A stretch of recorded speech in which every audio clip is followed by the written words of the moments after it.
Buenas, soy Gustavo González. Avanzando entonces esta última etapa del retrato con carboncillos,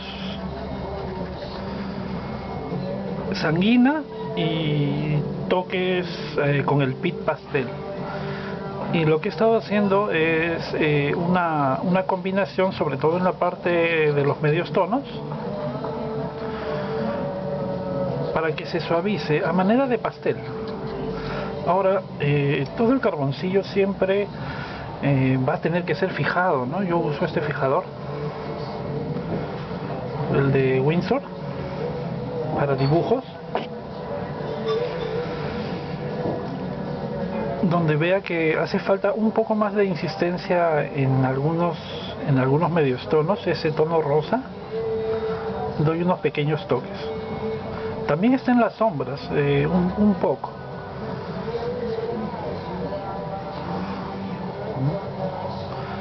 Ayer en la noche había hecho yo un video, pero era ya muy oscuro, muy tarde. La grabación salió muy oscura.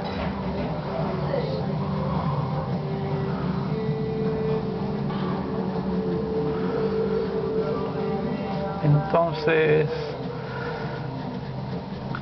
con este ya terminaríamos.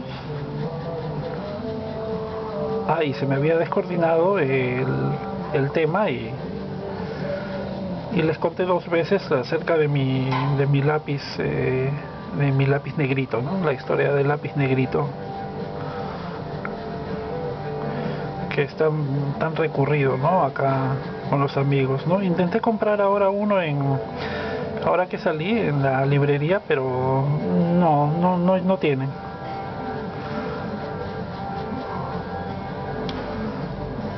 Bien, entonces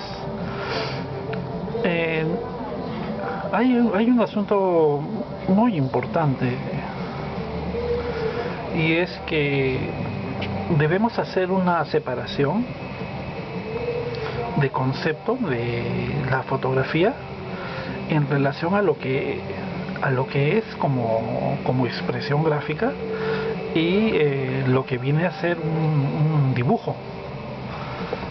Un dibujo es algo distinto. Yo pienso que de la foto captamos un 20% y vamos trasladando. Cuando uno supera en porcentaje por mucho ese grado de similitud con la fotografía, ya deja de verse como dibujo y pasa a convertirse en una copia exacta de la foto. Y aquello no tiene mucho sentido, a no ser de que tú seas un convencido de las técnicas hiperrealistas y fotorrealistas, ¿no? Por ejemplo, en el dibujo de acá, ¿no? de Bacaflor, que lo tengo como guía, ¿no?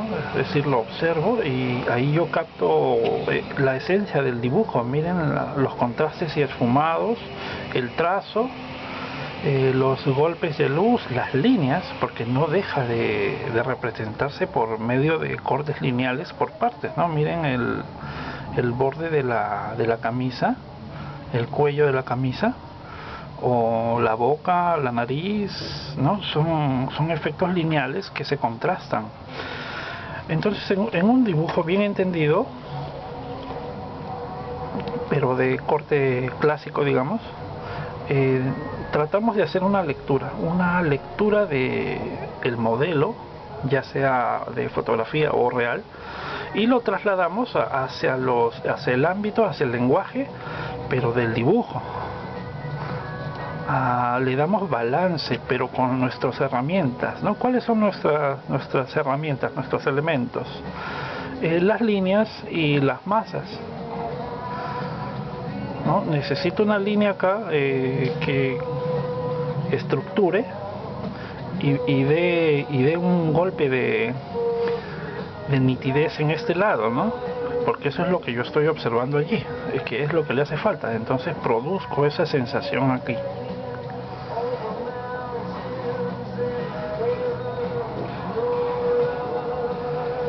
Acá también.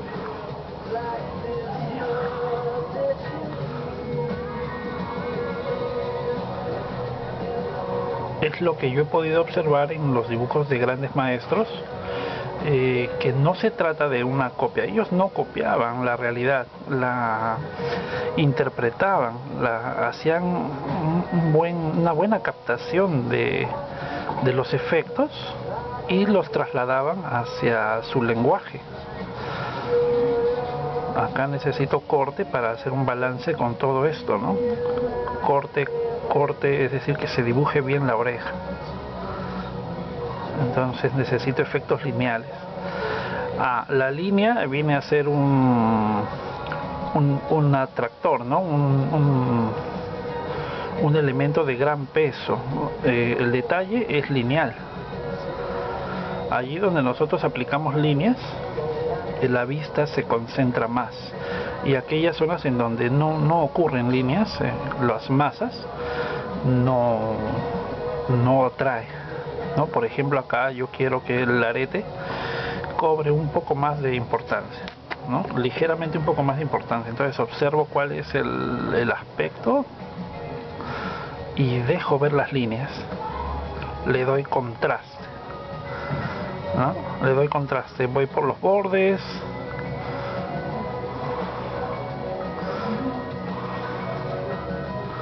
que se quede ahí planteado el aspecto lineal, ya no el de las masas tonales. Y le doy contraste por los lados, ¿no?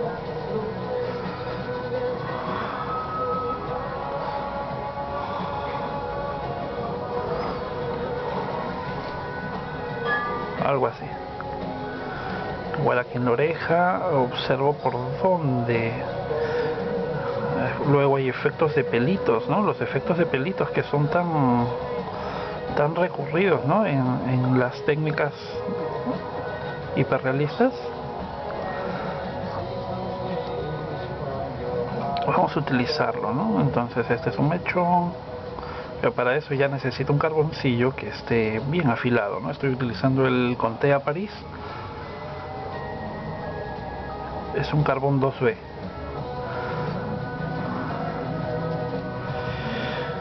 Y lo que hago es una combinación, ¿no? Tengo entonces la barra comprimida para algunas zonas en donde sí otra vez necesito ese golpe fuerte de oscuridad máxima, y lo voy pasando, ¿no? Está puesto así como en diagonal, lo observan la punta.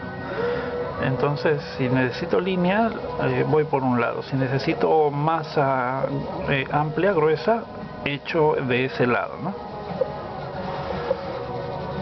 Hay una intimidad con las herramientas, con nuestros lápices. Eso es difícil de enseñar. Yo trato de describir aquello que siento, aquello que pienso, y cómo se traduce plásticamente con el material.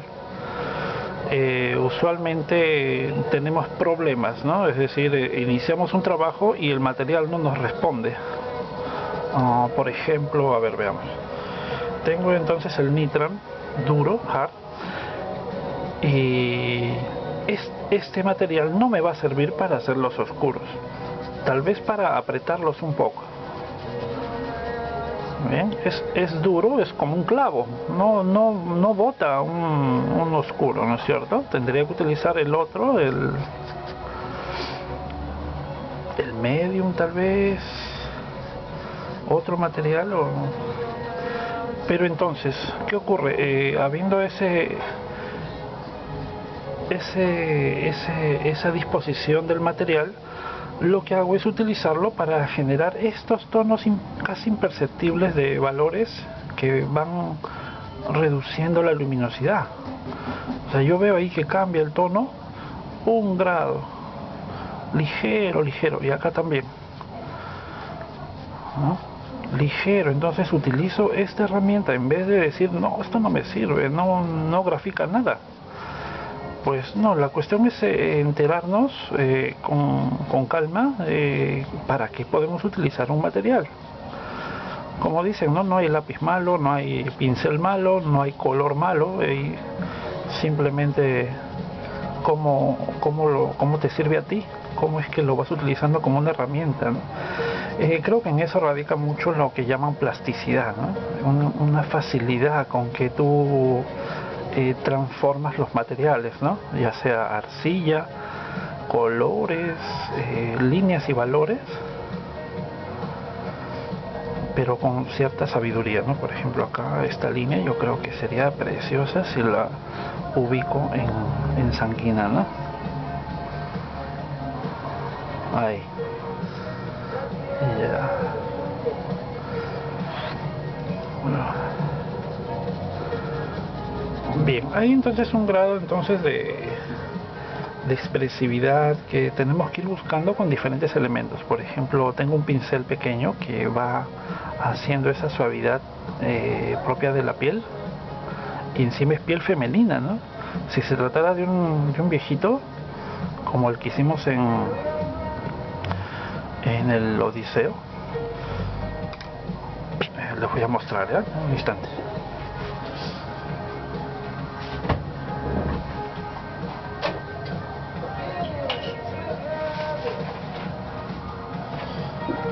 Acá tengo mi dibujo del Odiseo, que después lo llevamos al óleo, ¿no? Pueden ver el tutorial ahí en las descripciones del vídeo. Se nota la piel arrugadita, endurecida como si fuera un cuero, ¿no? Miren esa frente, los golpes que hace la luz y los relieves, ¿no? Acumulados, como si aplastaras la piel. Algo muy distinto entonces con respecto al acabado que nosotros debemos darle a la piel juvenil, ¿no? Yo diría que si pudiéramos especializarnos en algo, sería por algún tiempo, ¿no? Es decir, hacer chicas bonitas un tiempo, claro, y después ya volver a hacer personajes, ¿no? Adultos, viejitos.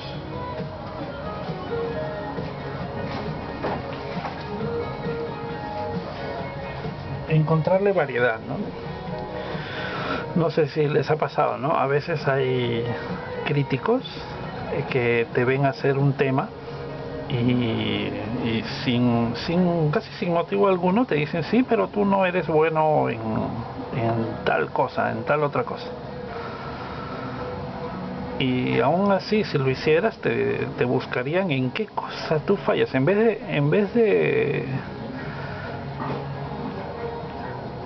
de disfrutar lo bien que puedes hacer algo, están como de una manera mezquina buscando qué es lo que tú haces mal, ¿no? Y te lo achacan muchas veces, ¿no? Sí, pero tú no haces paisaje, o tú no sabes hacer escorzos. Bien, acá es un poco más oscuro, ¿no? Baja, entonces utilizo mejor este nitram para oscurecer ligeramente acá donde se supone que van los cigomáticos, el rizorio, pero muy ligero, ¿eh?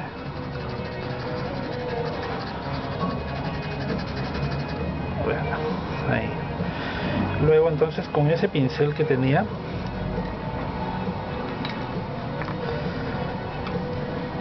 tengo otro incluso, algunos ligeros acabados en el esfumado, ¿no? Toda esta zona es un poco más oscura.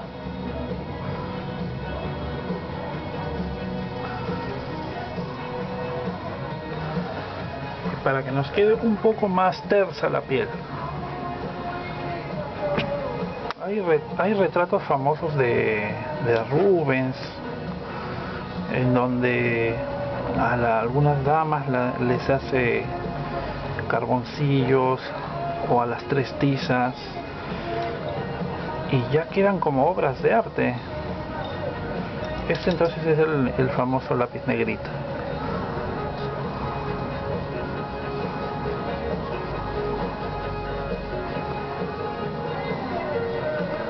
Que tiene cierta dureza, ¿no? Bien, entonces hagamos un buen balance entre líneas, esfumados, el color tal vez. Acá en estas zonas, al aplicar la tiza y la sanguina, solo en los lugares de máxima suavidad fui haciendo esto, ¿no?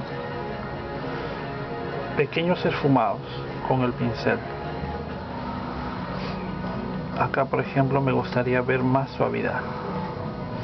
O sea, donde yo vea líneas que no van, ¿no? O sea, que endurecen mucho el acabado, paso entonces el pincel, vuelvo a colocar y sigo pasando, ¿no? Bien, luego está el asunto de los brillos del cabello, ¿no? No he hecho mucho los brillos del cabello, no me interesaron demasiado, pero vamos a ver si será posible obtener algunos, ¿no? Hago un borrado.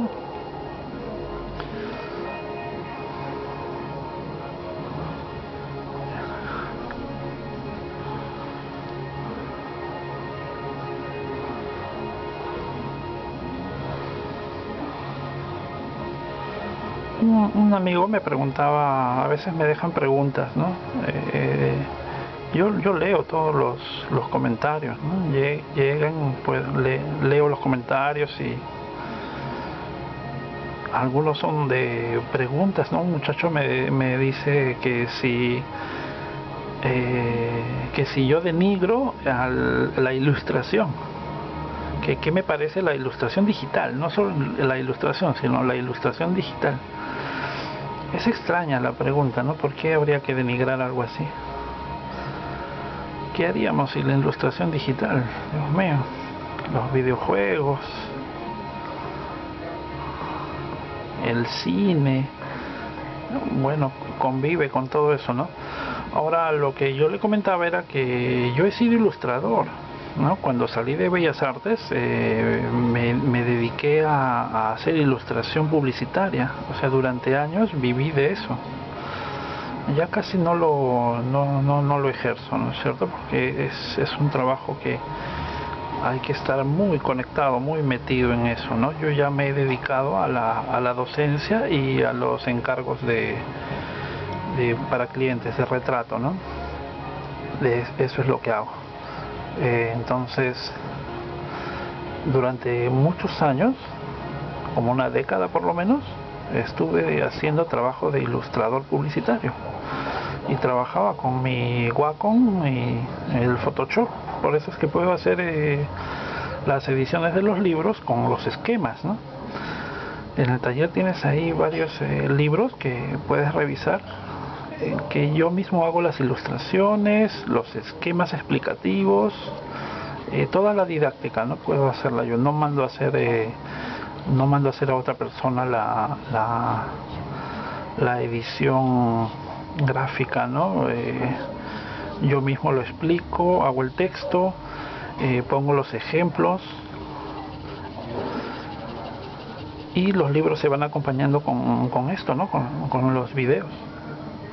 Acá necesito un poco más de fuerza en la estructura Entonces, esa etapa de mi vida de hacer ilustración, pues yo creo que era como que me fue preparando para estos años, ¿no? En que ya me dediqué a esto que es tan apasionante, ¿no? El dibujo y la docencia en sí.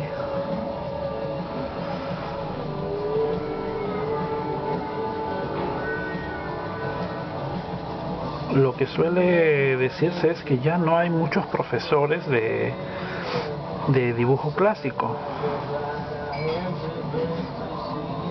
Y es cierto, pues, lamentablemente es cierto, ¿no?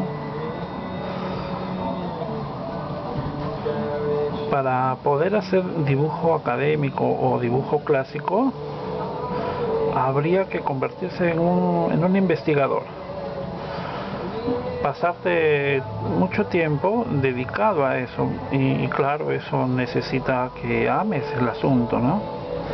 Que lo ames verdaderamente, que te encante, porque si no, no tienes voluntad, no tienes pasión, te aburrirías.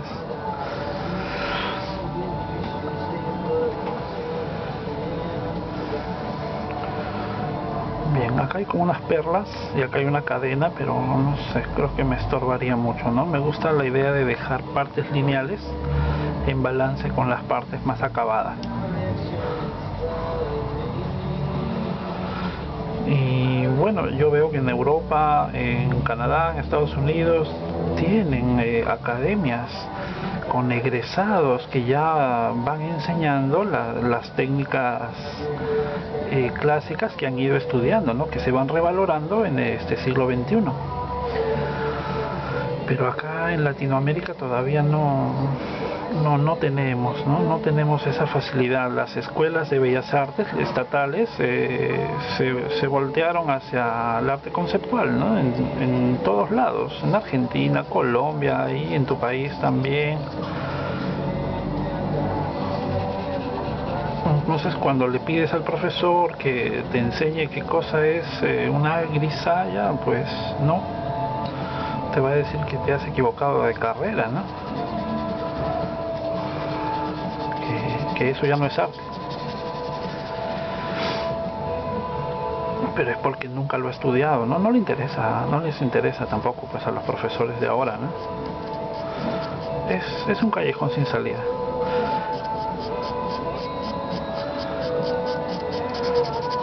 Pero las generaciones se van cansando de lo mismo y lo mismo y claro, ya se van cansando de toda la valoración del arte conceptual que impera en las escuelas y en las galerías, ¿no?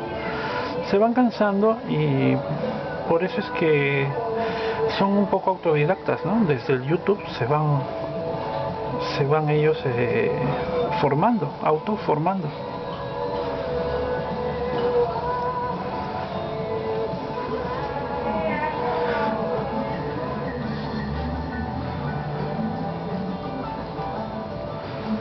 Bien, pequeños toques ahí, ¿no?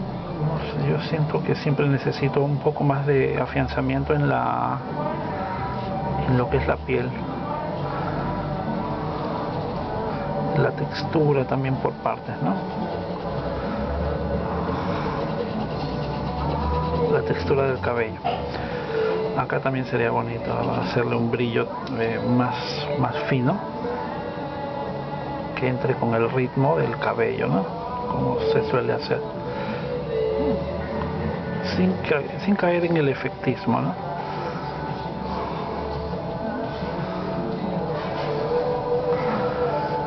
Bien, y eso es lo que ocurre pues con la enseñanza. Ahora es todo un tema pues encontrar un rumbo de estudio si es que eres autodidacta, es decir, si solamente te guías de los tutoriales que ves por este medio, por estas plataformas, ¿cómo encontrar un rumbo, no? Uno está más bien un poco como a la deriva, ¿no? Un poco perdido. Sería un bonito tema para conversar de largo, ¿no? Pero básicamente se trata de empezar por lo básico, por las cosas sencillas. Por más que tú quieras hacer un retrato, mejor empieza por las frutas, por los bodegones, las estructuras lineales. Domina un poco ese mundo y progresivamente ya eso te da fortaleza, te da técnica, te da visión para que tú digas un día, ¿no? Oye, pero yo ya puedo hacer un retrato, ya me es sencillo, ya tengo afinada la vista en cuanto a las proporciones y sé sacar perfectamente los valores. Entonces, ¿por qué no? Vamos a hacer el retrato. Entonces lo vas a hacer de una manera en que ya no te frustras, porque lo que yo veo es que no hay un proceso del autodidacta, ¿no? El muchacho que no quiere perder tiempo lo que hace es averiguar cuál es la currícula de las academias, y si bien tal vez no tiene el dinero para viajar a estudiar en ellas, como muchos de los alumnos que yo conozco, ¿no? Tendrían que ser millonarios, ¿no? Para poder viajar a Europa y estudiar. Y eso no ocurre así, ¿no? Entonces, pero sí ven qué libros son los que se recomiendan, hasta incluso se comunican con los docentes de allá, porque suelen ser personas muy generosas, ¿no? Entonces se comunican y les recomiendan, ¿no? Por dónde ir avanzando.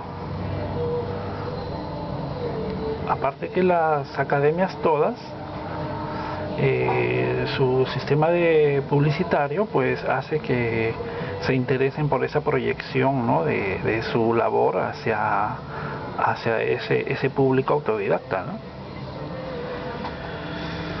Entonces muestran un poco la labor de los talleres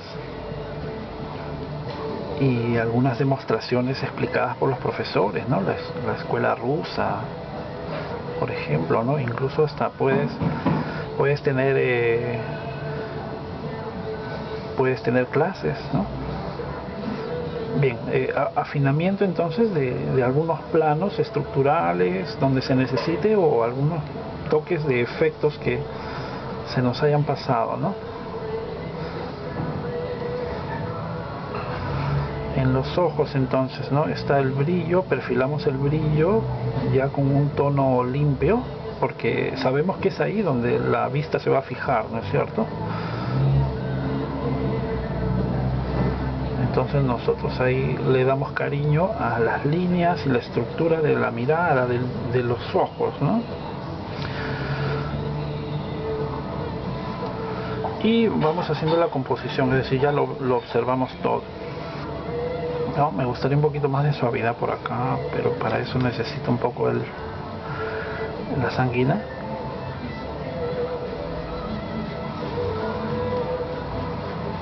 Un poquito de estructura, ¿no? Y que se note una línea acá del cartílago. Ya, pequeños toques acá, ¿no? De lo que vendría a ser la piel.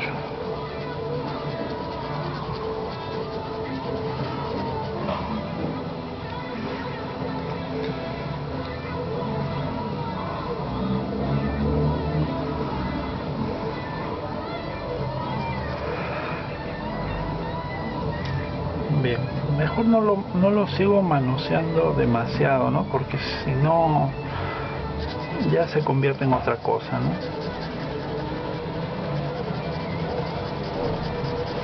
Es decir, así no nos quede perfecto, pero a veces le damos tanta insistencia a uno de los materiales, por ejemplo el rojo o el blanco, y ya no nos queda bien, ¿no? Se nota como muy insistido. Mejor que no pierda la naturalidad y ahí nos quedamos. Ya, bueno, yo creo que todo esto nos va preparando para trabajos más complejos, más importantes, más complejos, ¿no? Me gustaría hacer una figura humana con carboncillo, o sea, una figura humana completa, un desnudo, ¿no? Y también me gustaría hacer la espalda del Bargué, ¿no? Yo creo que voy por la espalda del Bargué y después ya retomamos. Bien, por último, ¿no? Hay una oferta que viene a ser del taller, que viene a ser el taller del carboncillo. He acumulado todo el material que tengo acerca del carboncillo y lo he puesto en un solo curso multinivel, desde el dibujo de frutas, dibujo de retratos a carboncillo, y luego tizas, carbón y tizas, y finalmente el tema del claroscuro, luz atmosférica, todo en un solo curso. Es decir, son 4 libros, desde lo más básico hasta lo más complejo en cuanto a el acabado mismo de este tratamiento tan hermoso, ¿no? De esta técnica del carbón. Muy bien, entonces estos videos quedan también para ese curso, ¿no? Son 4 PDFs más los videotutoriales, ¿no? Que tenemos en el taller. Algunos son propios del curso, no son públicos, y otros sí son los que puedes ver acá, ¿no? Por ejemplo, busca el proyecto Bertín. Hay unos videos anteriores que hice un carbón, ¿no? Un carboncillo. Acá creo que me faltan unos toques bonitos. Ya ven, es como que uno no puede dejar el dibujo, ¿no?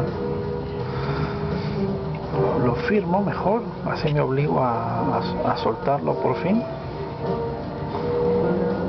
G. Echeverría. Ahí abajo, ¿no? Bien, amigos, ya no hablo más. No hablo más, me pongo a hacer otras cosas. Cuídense mucho. Cuídense mucho. Ya seguimos. Hasta luego.